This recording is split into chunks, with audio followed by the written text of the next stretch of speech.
जय गुरु जी। शुक्राना गुरु जी। सारी संगत को जय गुरु जी। संगत जी, आपको पता है, जब भी हम गुरु जी पर विश्वास करते हैं और हमारा विश्वास किसी भी मुसीबत में डगमगाता नहीं है, तो गुरु जी हमारी नैया को ज़रूर पार लगा देते हैं। हमारे ऊपर कोई भी प्रॉब्लम आए या हम किसी भी मुसीबत में पड़ जाए, हमारा गुरु जी पर विश्वास कैसा होना चाहिए, ये बात आपको इस सत्संग से पता चलेगा। आज हम सब एक आंटी जी का सत्संग सुनेंगे, जिसमें उन्होंने इस बात को बहुत अच्छे से एक्सप्लेन किया है कि जैसा भी समय हो, आसान हो, मुश्किल हो, जैसा भी समय हो, हमें गुरु जी पर कैसे विश्वास रखना है। ये सत्संग पूरा ज़रूर सुनिएगा, आपको बहुत अच्छे आंसर्स मिलने वाले हैं और आपको बहुत कुछ सीखने को भी मिलने वाला है। तो चलिए आंटी जी का सत्संग सुनते हैं। जय गुरु जी संगत जी, जय गुरु जी। शुक्राना गुरु जी, अनंतम अनंतम शुक्राना। I don't want to share my name here, sorry for that. This is my third satsang and मैं गुरु जी से मेरे नॉलेज में जब फाइनली जुड़ी हूँ वो लास्ट ईयर 2023 अगस्त था, when I was not in a very good state and I was crying very hard. I was totally alone and अचानक से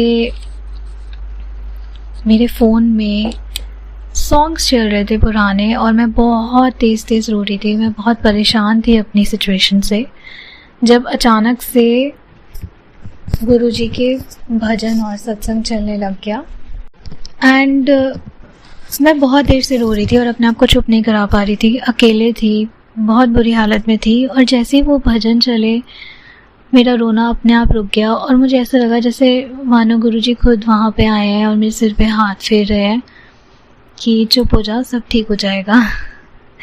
वो एक मोमेंट था जब फाइनली मैं उनसे जुड़ गई थी। पहले बहुत सारे मोमेंट्स हुए थे बट एक फाइनल कहते हैं ना कि कनेक्शन जुड़ चुका है, वो उस टाइम हुआ। उसके बाद से बहुत चीज़ें बदली हैं लाइफ में। मैं आफ्टर मैरिज शुरू से ही अपने हस्बैंड के साथ रह नहीं पा रही हूँ, पहले मेरी जॉब की वजह से। फिर कुछ टाइम के लिए मैं शिफ्ट हुई उनके घर एंड उनकी जो मदर है, मेरी जो मदर इन लॉ है, उन्होंने काफ़ी प्रॉब्लम्स क्रिएट की। मुश्किल से 2.5-3 महीने मैं वहाँ रह पाई एंड फिर सिचुएशन ऐसी हुई कि मानो मुझे गुरुजी ने जैसे बचाया हो। थोड़ी दूर मेरी जॉब लग गई। इन सब चक्करों की वजह से मैं और मेरे हस्बैंड स्टार्टिंग से ही अलग अलग रह रहे हैं, हम एक साथ रह ही नहीं पाए। फिर भी हम मैनेज कर रहे थे, दूर रह के भी एक दूसरे से मिलने आ जाते थे। मैं वीकेंड्स पे वहाँ चले जाती थी घर पे एंड वो भी यहाँ आ जाते थे। बट धीरे धीरे इतनी प्रॉब्लम्स बढ़ने लग गई, मेरी एब्सेंस का इतना फ़ायदा उठाया गया कि हस्बैंड के दिमाग में मेरे अगेंस्ट चीज़ें डाली गई। मुझे बहुत भला बुरा बोला जाता था। फिर डायरेक्टली बोलना छोड़ के उनके दिमाग में ब्रेन वॉश किया गया, मेरे अगेंस्ट बहुत चीज़ें डाली गई। मैं जब भी अपने घर आती थी तो बहुत झगड़ा किया जाता था कि घर नहीं जाना। और मतलब जो 25-30 साल पहले हमसे पहले की जनरेशन में जैसी मदर इन लॉज होती थी, वो चीज़ें मेरे साथ होती रही। हस्बैंड भी चेंज हो गए, उन्होंने मिलना बंद कर दिया, फ़ोन पे बात करना बंद कर दिया, बिल्कुल कम्प्लीटली चेंज हो गए। और जो हमारे बीच में एक बॉन्ड था कि ठीक है मदर इन लॉ और sister in law problem create करें, बट हम दोनों का बॉन्ड अच्छा था। कुछ चीज़ें बुरी लगती थी बट मैं इग्नोर कर जाती थी कि ठीक है मुझे हस्बैंड से मतलब है, बाकी सबको मैं इतना इग्नोर कर दूँगी, नहीं फील करूँगी। धीरे धीरे जब वो भी चेंज हो गए तो मैं बिल्कुल अकेली पड़ गई एंड उसके बाद तो मिलना बात करना सब बंद हो गया। प्लस मेरी फैमिली भी बहुत दूर रहती थी और मैं उस छोटी सी जगह में जॉब कर रही थी सिर्फ इसलिए कि मैं उनके पास हूँ। यहाँ अगर जॉब कर रही हूँ तो हम वीकेंड्स पे आराम से मिल सकते हैं, कभी भी मन किया तो भी हम मिलने एक दूसरे से जा सकते हैं। बट हमारा ही रिश्ता चेंज हो रहा था तो मैं एकदम टूट गई कि अब मैं यहाँ क्यों हूँ, कोई वजूद ही नहीं है, कोई रीज़न ही नहीं है। और तब गुरुजी ने आके मुझे संभाला इनफैक्ट मैं तो शायद सुसाइड करने की सिचुएशन में भी आ जाती थी कि क्या लाइफ हो गई है, मैं क्या करूं, कुछ समझ नहीं आ रहा। रोती रहती थी, बस खाना छूट गया था, बीमार हो गई थी एंड अकेली थी। फाइनली मेरे पेरेंट्स आए, 1 महीना साथ रहे, संभाला, और उन्होंने भी देखा कि सिचुएशन ठीक नहीं है। और घर गई तो मदर इन लॉ ने बहुत बहुत कुछ भला बुरा कहा, बहुत गंदे गंदे वर्ड्स बोले। हस्बैंड ने देखा सब, ज़्यादा कुछ स्टैंड लिया नहीं। तब तो बोल दिया कि अब यहाँ मत आना, ना ही इनको फ़ोन करना। बट उसके बाद फिर वापस वहीं चेंज होते रहे। धीरे धीरे मैं अपने घर आ गई। कुछ टाइम लिया कि शायद चीज़ें ठीक हो जाएं। अपनी हेल्थ पे ध्यान दिया, बहुत कुछ किया अपने ऊपर, योगा, मेडिटेशन, अपने थॉट्स को ठीक करने की कोशिश की कि मैं खुद को संभालती हूँ, किसी और के हाथ में अपनी लाइफ नहीं देनी चाहिए। गुरुजी पे भरोसा रख के अपने ऊपर काम करो। हम कोशिश कर रहे थे कि हस्बैंड का ट्रांसफ़र अगर उस जगह हो जाता है तो हम एटलीस्ट एक साथ रहना स्टार्ट करें, लेकिन वो चीज़ भी नहीं हो पा रही थी। एंड फिर 2nd एनिवर्सरी पे तो मुझे और भी बड़ा धक्का लगा जब पता चला कि हस्बैंड को कुछ नशे करने की भी हैबिट है, और तब मैं पूरी तरह टूट गई। फिर उसके बाद बस मुझे यही था कि अब समझ नहीं आ रहा। पहले तो विलेन कोई और थे, बट अब तो हस्बैंड भी 3 साल से धोखा दे रहे हैं। शादी के 1 साल पहले से हम जानते हैं एक दूसरे को, और बस इसके बाद सब ख़त्म सा हो गया कि अब मैं वापस जाऊं ना जाऊं, क्या करूं। और फिर थोड़े टाइम मैंने वेट किया कि ट्रांसफ़र शायद अब नहीं होगा, टाइम लगेगा, इलेक्शंस के बाद होगा। एंड आई डिसाइडेड कि अब मेरे को प्रोटेक्टेड एनवायरनमेंट में रहने की ज़रूरत है। अपने पेरेंट्स के पास रहना ही ठीक है, क्योंकि हस्बैंड चीज़ें शायद नहीं संभाल पाएंगे। मेरे फादर इन लॉ भी नहीं है, तो वो भी दोनों के बीच में पिस ही जाते हैं। And more over obviously mother and sister ज़्यादा साल साथ रही हैं, उनके साथ ज़्यादा स्ट्रॉन्ग बॉन्ड है, और हम तो साथ रह ही नहीं पाए। और अब चीज़ें बहुत बदल भी चुकी हैं, वहीं रहते हैं, उन्हीं के हाथ का बनाया हुआ खाते हैं। तो वही चीज़ें हैं, ब्लैक मैजिक और इस तरीके की चीज़ें भी हैं ही। तो हम कंट्रोल तो कुछ कर नहीं सकते। मदर इन लॉ तो चाहती हैं कि वो मुझे छोड़ के दूसरी शादी करें उनकी पसंद की लड़की से। हमारी लव मैरिज थी एंड शी नेवर एक्सेप्टेड मी, और एक्सेप्ट करने की उनकी ये कंडीशन थी कि तुम जॉब नहीं करोगी, घर पे रहोगी, और जैसा मैं कहूँगी वैसे ही करोगे। एक साथ घूमने नहीं जाना, मेरे साथ जाओ जहाँ भी जाना है। और बहुत सारी ऐसी चीज़ें जो तंग करने वाली होती हैं, जिससे लड़की खुद ही सोचेगी कि यहाँ तो रहना पॉसिबल ही नहीं है, और खुद ही चली जाएगी। वही हुआ। तो एक तरीके से वो सक्सेसफुल हो भी रही है। मैंने अपनी जॉब से रिज़ाइन दे दिया, और अब मैं यहाँ अपने घर के पास जॉब ढूंढ रही थी। रिज़ाइन देने के बाद हस्बैंड का ट्रांसफ़र तो हो गया, लेकिन ना तो वो इतने मेंटली स्ट्रॉन्ग हैं कि वो ये डिसीजन ले पाएँ कि हम अलग से रहना स्टार्ट करें। और संगत जी, मैं भी बहुत डरी हुई हूँ इस बात से कि वो इतने स्ट्रॉन्ग नहीं है कि चीज़ों को हैंडल कर सकते हैं, संभाल सकते हैं, मुझे प्रोटेक्ट कर सकते हैं। ना वो ये एश्योरेंस दे सकते हैं कि वो हमें अलग अलग रख के संभाल पाएंगे सिचुएशंस को। मुझे यही डर है कि फिर से वो यहाँ हमारे साथ आके रहेंगे एंड हमारे बीच में प्रॉब्लम्स रहेंगी। प्लस वो ब्लैक मैजिक में रहती हैं। वो स्पेशली कोलकाता होली से पहले लास्ट ईयर भी होके आई थी, इस साल भी होके आई।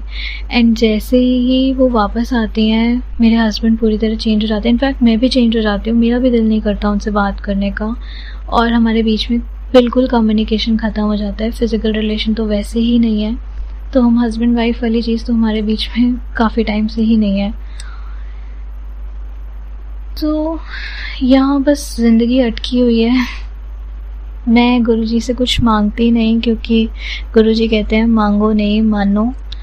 तो बस उनके हाथ में छोड़ा हुआ है, क्योंकि हम नहीं जानते हमारे लिए क्या सही है क्या गलत। शायद हमें दूर इसीलिए रखा हुआ है कि हम दोनों के लिए यही चीज़ सही है। उन पे विश्वास किया हुआ है। बस हिम्मत मांगती हूँ कि जो भी आप डिसाइड करो उसे सहन करने की मेरे अंदर हिम्मत हो, क्योंकि मैं अपना भला बुरा नहीं जानती, आप ही जानते हो। वो कॉन्वर्सेशंस आपने ही सुनी है जो मैं नहीं सुन सकती, इसलिए आप जो भी कर रहे हो मुझे पता है मेरे भले के लिए ही कर रहे हो, और भरोसा पूरा है। बस बीच बीच में टूट जाती हूँ क्योंकि शादी कोई छोटी चीज़ नहीं है वैसे तो, और बहुत चीज़ें जुड़ जाती हैं जब आप किसी से इस बंधन में बंधते हो। पर फिर भी मैं यही कहूँगी कि हम नादान हैं और ये मेरी अर्ज़ी है, मैं वो हो जाऊँ जो तेरी मर्ज़ी है।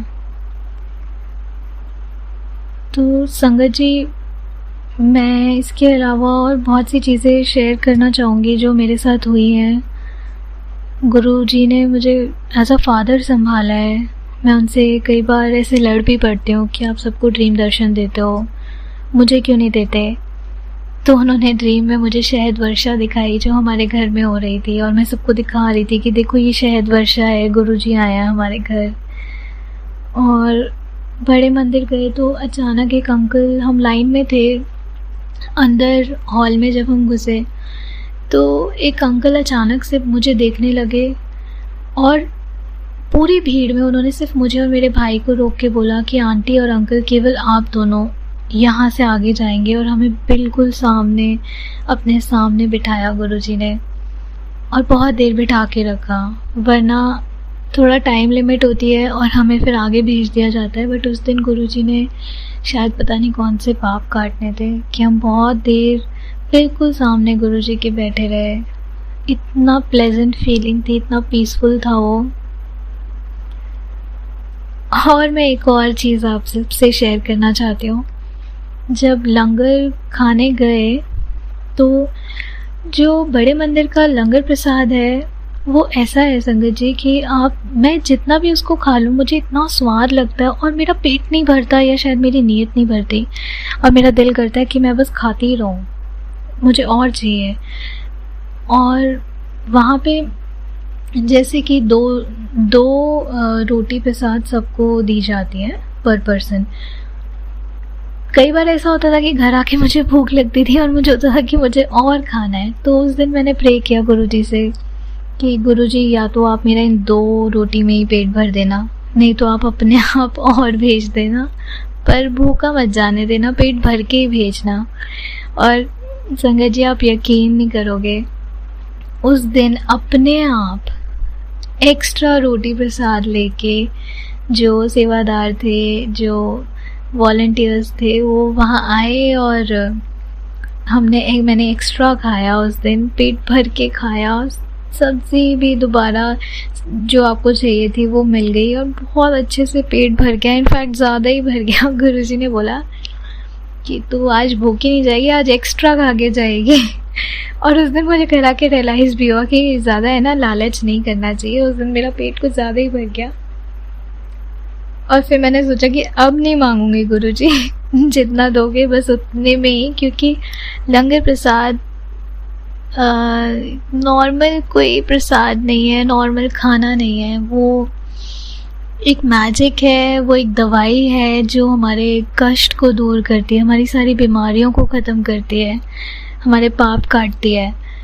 तो उसको नॉर्मल खाना या अपनी भूख की पूर्ति करने के हिसाब से नहीं देखना चाहिए। जितना वो हमारे लिए सफिशिएंट है उतना गुरुजी हम तक पहुंचा देंगे, और उसे इसी भाव से खाना चाहिए, ग्रहण करना चाहिए, खाना भी नहीं बोलूँगी।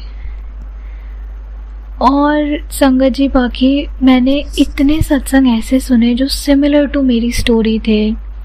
वही हस्बैंड वाइफ में differences and mother in law और सिस्टर इन लॉ की इन्वॉल्वमेंट, उनका ब्लैक मैजिक, बिल्कुल सेम स्टोरी मुझे सुनने को मिली सत्संग में, जिसमें यही था हस्बैंड वाइफ अलग अलग रह रहे थे और उसमें बोला था कि सब ठीक हो जाएगा, मिल जाएंगी। कोई सत्संग मुझे ऐसे भी सुनाई दी जिसमें अलग हो रहे हैं। अब ये तो सब उनके हाथ में है, गुरुजी के हाथ में है। पर मुझे इतना भरोसा है कि मैं भी अब गुरुजी के हाथों में हूँ, तो जो भी होगा वो मेरा अच्छा ही होगा। इसके अलावा संगत जी, एक सत्संग में और शेयर करना चाहूँगी। थोड़े दिन पहले मेरा फ़ोन मेरे हाथ से एक लड़की छीन के भाग गई थी। It was snatched away from my hands and मैं उस टाइम गुरुजी से प्रे करते हुए उसके पीछे भागी कि प्लीज़ किसी भी तरह मेरा फ़ोन वापस दिलवा दो। फ़ोन तो चला गया, बट मैं 2-3 दिन बहुत दुखी रही, क्योंकि वो मेरे हस्बैंड ने मुझे बर्थडे पे गिफ्ट किया था एंड मैं बस यही प्रे कर रही थी कि मेरा फ़ोन बस वापस दिलवा दो, वापस दिलवा दो। हम बड़े मंदिर गए तो मम्मी ने भी मेरी ऐसे बोल दिया, बोलना नहीं चाहिए, कि आप फ़ोन दिलवाओ तो जाने आपको गुरुजी। सॉरी गुरुजी, सॉरी संगत जी, ये बोलना तो नहीं चाहिए, बट अब हम उन्हें फादर मानते हैं तो हम अपने पापा से तो बोल देते हैं ना, नाराज़ होके। कुछ टाइम बाद नहीं, उसके अगले ही दिन हमारे पास फ़ोन आया कि आपका फ़ोन भी मिल गया है और वो जो लड़की जो चोर थी वो भी पकड़ी गई है। जय गुरुजी संगत जी। My mother was also so much surprised and हमारे मतलब मम्मी के मुंह से यही निकला कि मान गए गुरुजी। कल बड़े मंदिर में घुसते हुए ये बात बोली थी और आज ये पूरी भी हो गई। तो संगत जी, हमें नहीं पता गुरुजी हमारे साथ क्या कर रहे हैं, क्यों कर रहे हैं और कितने बड़े बड़े मैजिक हो रहे हैं। एक और सत्संग है, मैं बहुत सारे सत्संग सुन रही थी जिसमें ये आ रहा था कि बटरफ्लाई के रूप में गुरुजी आए और उन्होंने कष्ट अपने ऊपर लिया और वो बटरफ्लाई थोड़ी देर बाद मरी हुई दिखी। सेम चीज़ मेरे साथ हुई, सेम कलर की बटरफ्लाई इतने बड़े साइज़ में मैं उड़ते हुए देख रही थी और मैंने जय गुरुजी बोला और मैंने सोचा कि मेरे ऊपर से दोबारा से होके निकल जाए, बट वो नहीं आई। थोड़ी देर बाद मैं बाहर गई तो हमारे नेबर्स जो साथ में भैया थे वो उसको उठा के लेके आए कि इतनी बड़ी बटरफ्लाई है, देखो मर गई है, अभी तो उड़ रही थी। और मेरे मन में वही चीज़ मुझे याद आई कि तो मैंने सत्संग में सुना था, 2-3 सत्संग में सुना था। और फिर उसके बाद मेरे दिमाग में ये थॉट आया कि मैं इसको बटरफ्लाई को मिट्टी में दफना देती हूँ, लेकिन बहुत सारे लोग खड़े थे और ये थॉट फिर इम्प्लीमेंट नहीं हो पाया।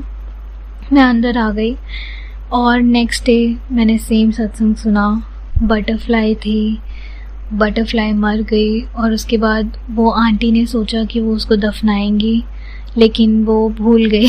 सेम सिचुएशन हुई मेरे साथ भी। तो गुरुजी हमारे हर टाइम साथ हैं और वो हर टाइम हमारी बात सुन रहे हैं, हमें मैसेज दे रहे हैं सत्संग के थ्रू।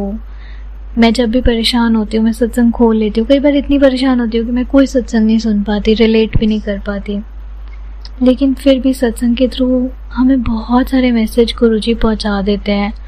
एक फ़ोन खोने का सत्संग भी मैंने सुना था और उस सत्संग में भी बोला था कि उन आंटी को उनका फ़ोन वापस मिल गया, गिर गया था या क्या हुआ था, बट उनको वापस मिल गया था और कुछ दिन बाद मेरा भी फ़ोन मुझे वापस मिल गया।